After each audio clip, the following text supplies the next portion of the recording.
আমার ছেলে তো পান সিগারেট বেরি কিছুই খায় না, তাইলে বাবা খা, হ্যাঁ মানে ওর বাপে খা, ওই খায় না, আমি পান খাই।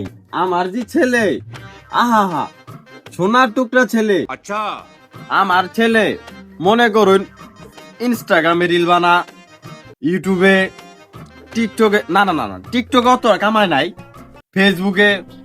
মনে করেন আমার ছেলে ট্রেন্ডিং এর রাজা। আমার ছেলে একটা ইস্টাবলিশড কন্টেন্ট ক্রিয়েটর। এখন আমার কথা হইলো, এই যুগে তো দেনা ওনা ছাড়া বিয়ে হয় না। আমারও বেশি কিছু চাওয়ার নাই।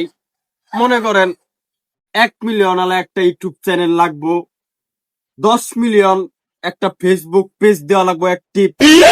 টিকটক, না না, টিকটক কামাই নাই। আর একটা পাবজি 90 লেভেল আইডি দেওয়া লাগবো, যেটা মধ্যে 10টা 5টা 100 থাকা লাগবো। আর অবশ্যই গ্লেশিয়ার আইডি থাকা লাগবো, M4। এখন আপনি ঘরে মেয়ে কি দিবেন কি না দিবেন সেটা আপনিই ভালো জানেন। আমনে ঘরটাও শুনলাম, আমারও কিছু করার আছে। এখন বিয়ের পরে আমনের ছেলে আর আমার মেয়ে যে কাপল ভিডিও করব, ওগুলা ইউটিউব আর ফেসবুকে যে ছাড়বো, সেইখান থেকে যে কামাই হবো, আমার অর্ধেক 50%, অন্য অর্ধেক আমার মেয়ের অ্যাকাউন্টে 50% দিতে হবে। দূর চেতের বাল, বিয়ে করে তোমরা চল, বিয়ে করবো না।